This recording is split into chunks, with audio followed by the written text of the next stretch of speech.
السلام علیکم، کیسے ہیں آپ سب لوگ؟ امید کرتی ہوں آپ سب ٹھیک ہوں گے۔ تو آج ہم پیر کامل کی ایپیسوڈ 16 ریڈ کریں گے، چیپٹر 4۔ کار ایک ویسی لگ بھگ خالی روڈ پر تیز دوڑ رہی تھی، ٹریفک بہت کم تھا۔ اس نے اپنا دائنا ہاتھ اسٹیئرنگ وہیل پر رکھا ہوا تھا اور بائیں ہاتھ سے جمائے روکنے کی کوشش کر رہا تھا، ساتھ ہی نیند سے لڑ رہا تھا۔ ساتھ والی سیٹ پر امامہ چپ چاپ رو رہی تھی، جس سے سالار بخوبی واقف تھا۔ کبھی کبھار وہ اپنے آنسو پونچھتی اور ناک صاف کرتی، پھر سے ونڈ اسکرین کے راستے روڈ کو تکتی ہوئی روتی رہتی۔ سالار کبھی امامہ کی طرف دیکھتا۔ اس نے اسے تسلی دینے کی کوشش نہیں کی۔ اس نے سوچا کہ وہ خود ہی ٹھیک ہو جائے گی، لیکن اب آدھے گھنٹے بعد بھی وہ شانت نہیں ہوئی تو سالار نے تنگ آ کر کہا، اگر تم گھر سے بھاگنے پر اتنی پریشان ہو تو تمہیں ایسا نہیں کرنا چاہیے تھا۔ امامہ نے کوئی جواب نہیں دیا۔ تھوڑی دیر بعد اس نے کہا، ابھی بھی وقت ہے، شاید کسی نے تمہاری غیر حاضری محسوس نہیں کی ہوگی۔ مجھے کوئی پچھتاوا نہیں۔ امامہ نے کچھ وقت بعد بھرائی ہوئی مگر مضبوط آواز میں جواب دیا، پھر تم کیوں رو رہی ہو؟ اس نے فوراً جواب دیا، تمہیں بتانے کا کوئی فائدہ نہیں۔ اس نے پھر سے اپنے آنسو پوچھتے ہوئے کہا۔ سالار نے اس کی طرف کیوریس نظروں سے دیکھا، پھر سے آگے دیکھنے لگا۔ لاہور میں تم کہاں جاؤ گی؟ پتہ نہیں۔ سالار اس کے جواب سے بہت حیران ہوا۔ کیا مطلب؟ تمہیں نہیں پتا کہ کہاں جا رہی ہو؟ ابھی نہیں۔ پھر تم لاہور کیوں جا رہی ہو؟ میں اور کہاں جا سکتی ہوں؟ تم اسلام آباد میں بھی رہ سکتی تھی۔ اسلام آباد میں کہاں؟ کس کے ساتھ؟ لاہور میں بھی کوئی نہیں ہے جو تمہیں ہمیشہ کے لیے رکھے سوائے جلال کے۔ سالار نے آخری 3 لفظوں کو زور دے کر کہا اور اس کی ری ایکشن دیکھنے کی کوشش کی۔ تو تم اس کے پاس جا رہی ہو؟ اس نے کٹتی آواز میں کہا، نہیں، جلال میری زندگی سے نکل چکا ہے، میں اس کے پاس نہیں۔ میں اس کے پاس کیسے جا سکتی ہوں؟ سالار سمجھ نہیں سکا کہ اس کے لہجے میں زیادہ نراشا تھی یا زیادہ اداسی۔ پھر تم کہاں جاؤ گی؟ وہ انٹروگیٹ تھا۔ یہ میں تب ہی بتا سکتی ہوں جب لاہور پہنچوں گی۔ کہاں جاؤں گی اور کس کے پاس جاؤں گی؟ سالار نے اس کی طرف شک بھری نظروں سے دیکھا۔ کیا اسے واقعی نہیں پتا تھا یا بتانا نہیں چاہتی تھی؟ گاڑی میں پھر سے خاموشی چھا گئی۔ تمہارا فیانسے، اس کا نام کیا ہے؟ اوہ ہاں، عزت، وہ بہت اچھا انسان ہے، بہت خوبصورت۔ سالار نے پھر سے خاموشی توڑی، اور وہ دوسرے لڑکا جلال عزت کے مقابلے میں کچھ بھی نہیں ہے۔ کیا تمہیں عزت کے ساتھ ناانصافی نہیں کی؟ امامہ نے جواب نہیں دیا، صرف سڑک کی طرف دیکھتی رہی۔ سالار اس کی طرف دیکھتے ہوئے اس کے جواب کا انتظار کرتا رہا۔ پھر اس نے محسوس کیا کہ وہ جواب دینا نہیں چاہتی۔ میں تمہیں سمجھ نہیں پایا، یا جو تم کر رہی ہو اس کو، تمہاری حرکتیں عجیب ہیں اور تم خود اس سے بھی عجیب ہو۔ سالار نے کچھ دیر کے بعد کہا۔ اس دفعہ امامہ نے اس کی طرف دیکھا۔ کیا میں تم سے زیادہ عجیب ہوں اور میری حرکتیں تم سے زیادہ عجیب ہیں؟ امامہ نے نرمی مگر مضبوطی سے کہا۔ اس کے لفظوں نے سالار کی بولتی بند کر دی۔ مجھ میں کیا عجیب ہے اور میری کون سی حرکت تمہیں عجیب لگی؟ اس نے کچھ دیر کی خاموشی کے بعد پوچھا۔ تمہیں پتا ہے کون سی حرکتیں عجیب تھی؟ اس نے سیدھا سڑک کی طرف دیکھتے ہوئے جواب دیا، شاید تم میری خودکشی کرنے کی کوشش کی بات کر رہی ہو۔ اس نے اپنا ہی سوال جواب دیا، حالانکہ مجھے مرنے کا کوئی ارادہ نہیں ہے، میں صرف کوشش کر رہا ہوں، میں بس تجربہ کرنا چاہتا ہوں۔ کیسا تجربہ؟ میں نے ہمیشہ لوگوں سے یہ سوال پوچھا ہے، لیکن کوئی بھی مجھے تسلی بخش جواب نہیں دے سکا، اسی لیے میں خود ڈھونڈنے کی کوشش کر رہا ہوں۔ اس نے اپنی بات جاری رکھی، تمہارا کیا سوال ہے؟ ایک بہت سمپل سوال ہے، لیکن سب کو اس کا جواب دینا مشکل لگتا ہے۔ خوشی کے بعد کیا آتا ہے؟ اس نے امامہ سے پوچھا۔ امامہ نے کچھ دیر اس کی طرف دیکھا، پھر کہا، درد۔ پھر درد کے بعد کیا آتا ہے؟ اس نے ایک اور سوال کیا۔ کچھ نہیں۔ کچھ نہیں کے بعد کیا؟ اس نے اپنے معمولی اندازے میں پوچھا۔ جہنم، اس نے جواب دیا۔ جہنم کے بعد کیا تھا؟ امامہ نے اسے چپ چاپ دیکھا۔ جہنم کے بعد اس نے دہرایا۔ کیا تمہیں ڈر نہیں لگتا؟ اس نے عجیب سے لہجے میں پوچھا۔ کس چیز کا ڈر؟ اس نے حیرانی سے پوچھا۔ جہنم کا، وہ جگہ جہاں آگے کچھ نہیں ہوتا، سب کچھ پیچھے رہ جاتا ہے، جب تمہیں لعنت اور بربادی کا سامنا ہوتا ہے۔ اس کے بعد کیا رہ جاتا ہے جو تمہیں جاننے کے لائق ہو؟ اس نے اداسی سے کہا۔ مجھے تمہاری بات سمجھ نہیں آئی، یہ میری سمجھ سے باہر ہے۔ سالار نے کہا۔ فکر مت کرو، ایک وقت آئے گا جب یہ سب تمہیں سمجھ آئے گا، پھر تمہاری ہنسی ختم ہو جائے گی اور اس کی جگہ ڈر لے گا، موت کا ڈر، جہنم کا ڈر۔ اللہ تمہیں سب سمجھا دے گا اور تم پھر کبھی نہیں پوچھو گے کہ خوشی کے بعد کیا آتا ہے۔ امامہ نے پرسکون لہجے میں کہا۔ کیا یہ تمہاری پیشن گوئی ہے؟ سالار نے اس کی بات کا طنز کرتے ہوئے جواب دیا۔ نہیں، اس نے وہی لہجہ اپناتے ہوئے جواب دیا۔ تجربہ؟ ہاں شاید، کیونکہ تم نے بھی اپنی زندگی ختم کرنے کی کوشش کی، میں نے اپنے طریقے سے کیا اور تم نے اپنے طریقے سے، اس نے ٹھنڈے لہجے میں کہا۔ امامہ کی آنکھوں میں پھر سے آنسو بھر آئے۔ اس نے سالار کی طرف دیکھا۔ میں نے اپنی زندگی ختم کرنے کے لیے کچھ نہیں کیا۔ کسی آدمی کے لیے گھر چھوڑنا ایک عورت کے لیے خودکشی کے برابر ہوتا ہے، اور وہ بھی ایسے آدمی کے لیے جو شادی کے لیے تیار نہیں۔ دیکھو میں ایک براڈ مائنڈڈ اور لبرل انسان ہوں اور مجھے اس میں کوئی برائی نہیں لگتی۔ اگر ایک لڑکی گھر سے بھاگ کر اپنی مرضی سے کسی آدمی سے سول شادی کرے، لیکن کم سے کم وہ آدمی اس کے ساتھ کھڑا ہو، ایک شادی شدہ آدمی کے لیے گھر چھوڑنا ٹسک میں یہ نہیں سمجھ سکتا، اور وہ بھی تمہاری عمر میں، یہ بالکل بے وقوفی ہے۔ میں نے کسی آدمی کے لیے گھر نہیں چھوڑا جلال انصار، اس نے یاد دلایا۔ میں نے اس کی وجہ سے گھر نہیں چھوڑا، اس نے اچانک چیخ کر کہا۔ سالار نے بریک پر پاؤں مارا اور حیرانی سے اس کی طرف دیکھا۔ مجھ پر چیخنے کی ضرورت نہیں ہے، اس نے منع کیا جب وہ کھڑکی سے باہر دیکھ رہی تھی۔ تم جانتے ہو کہ ریلیجیس تھیوری یا فلسفی یا جو بھی پوائنٹ تم نے بنایا ہے، تمہیں یہ سمجھ نہیں آتا۔ کیا فرق پڑتا ہے اگر کوئی دوسرے نبی کو مانے؟ زندگی میں ان فضول بحث سے زیادہ کچھ ہے۔ مذہب، عقیدے اور فرقوں کے اوپر لڑائی کیا بکواس ہے۔ امامہ نے اس کی طرف غصے بھری نظر سے دیکھا۔ ضروری نہیں کہ جو چیزیں تمہارے لیے بے معنی ہیں وہ دوسروں کے لیے بھی ہو۔ میں اس مذہب کو نہیں اپنانا چاہتی جس میں پیدا ہوئی تھی، اور نہ ہی اس مذہب کے آدمی سے شادی کرنا چاہتی ہوں۔ میرا یہ حق ہے کہ میں جو چاہوں وہ کروں۔ میں تمہارے ساتھ ان چیزوں پر بحث نہیں کرنا چاہتی جو تمہارے سمجھ سے باہر ہو، تو ان معاملات پر کوئی کامنٹ مت کرنا۔ مجھے جو کہنا ہے وہ کہنے کا حق ہے، فریڈم آف ایکسپریشن۔ سالار نے کندھے اچکا کر کہا۔ امامہ کا جواب صرف کھڑکی سے باہر دیکھتے رہنا تھا۔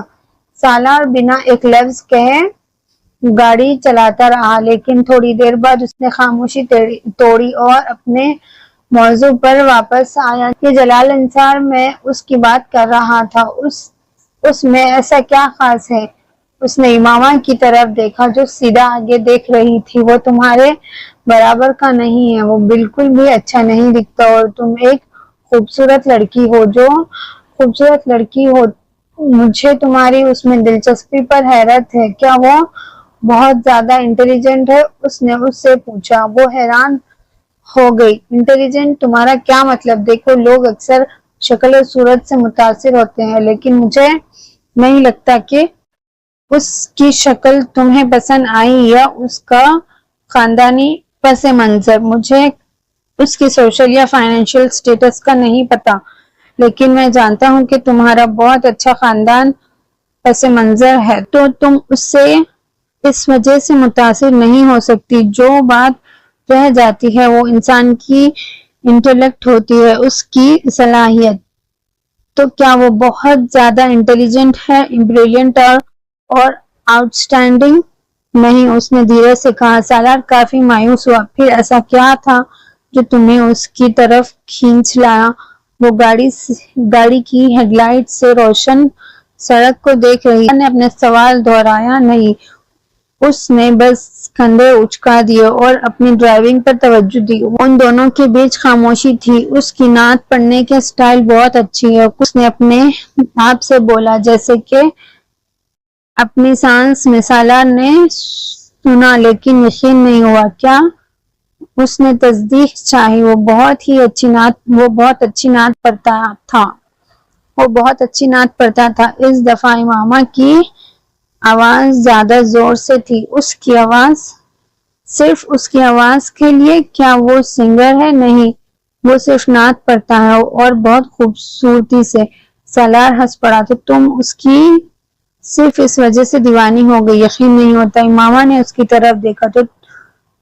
تو مت کرو، تمہارے یقین کی ضرورت کس کو ہے؟ اس نے طنز لہجے میں کہا۔ پھر سے خاموشی چھا گئی۔ مان لیتے ہیں اس کی نعت پڑھنے کی سٹائل نے تمہیں اتنا گہرا اثر کیا کہ تم نے اتنی دوریاں طے کر لی، لیکن یہ بہت غیر عملی بات ہے۔ یہ بالکل باربرا کارٹلینڈ کے رومانس جیسا ہے، جبکہ تم ایک میڈیکل اسٹوڈنٹ ہو اور تمہارا ذہن میچور ہے۔ اس نے کچھ تاخیر کے ساتھ کہا۔ امامہ نے پھر سے اس کی طرف دیکھا۔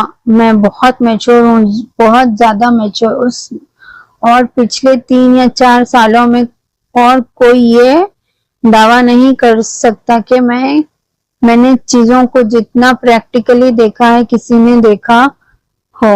مجھے اپنے کامنٹس بچانے دو۔ شاید میری پریکٹیکلٹی تمہاری نظر میں پریکٹیکلٹی سے مختلف ہے۔ ویسے میں جلال کے بارے میں بات کر رہا تھا۔ تم نے جو اس کی نعت پڑھنے کی بات کی، کچھ چیزیں انسان کے بس میں نہیں ہوتی، میرا بھی نہیں۔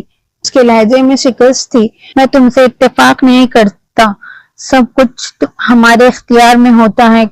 کم سے کم ہم اپنی فیلنگز، اپنے ایموشنز اور ایکشنز کو کنٹرول کر سکتے ہیں۔ ہم جانتے ہیں کب اور کیوں ہمیں کسی کے لیے فیلنگز ڈیولپ ہوتی ہیں، اور یہ ایموشنز تب تک نہیں بڑھتے جب تک ہم جان بوجھ کر انہیں ہونے نہ دیں۔ اسی لیے میں نہیں مان سکتا، ہمیں کوئی کنٹرول نہیں ہے۔ بات کرتے ہوئے اس نے امامہ کی طرف دیکھا اور محسوس کیا کہ وہ سن نہیں رہی تھی۔ وہ سیدھا ونڈشیلڈ یا سامنے کے منظر کو دیکھ رہی تھی، بغیر پلک جھپکائے۔ وہ کسی اور جگہ تھی، اس سے نہیں پتا کہاں۔ وہ اسے عجیب لگ رہی تھی۔ کافی دیر تک خاموشی میں گاڑی چلانے کے بعد سالار نے پھر اس سے مخاطب کیا، نعت پڑھنے کے علاوہ اس میں اور کیا کوالٹیز ہیں؟ اس کی زیادہ اونچی آواز سے وہ چونک گئی۔ اس نے اپنا سوال دہرایا، وہ سب کوالٹیز جو ایک اچھے انسان، ایک اچھے مسلمان میں ہونی چاہیے؟ جیسے کہ سالار نے اپنی آنکھیں اٹھا کر پوچھا۔ اور اگر اس میں کوئی اور کوالٹیز نہ بھی ہوتی تو بھی میں اس سے دوسرے مردوں پر ترجیح دیتی، کیونکہ اس کا نبی صلی اللہ علیہ وسلم کے لیے پیار اتنا زیادہ تھا کہ یہ میرے لیے کافی تھا۔ سالار نے حیرت سے مسکرایا۔ کیا لاجک ہے؟ میں واقعی اس بات کو سمجھ نہیں سکتا۔ اس نے یقین نہ آنے والے انداز میں سر ہلایا۔ تم اپنی مرضی سے شادی کرو گی یا اپنے والدین کی مرضی سے؟ امامہ کے اچانک سوال نے اسے حیران کر دیا۔ ظاہر ہے میں اپنی مرضی سے، آج کل کے دور میں والدین کی مرضی چلتی ہی کہاں ہے؟ اس نے بے پرواہی سے جواب دیا۔ تو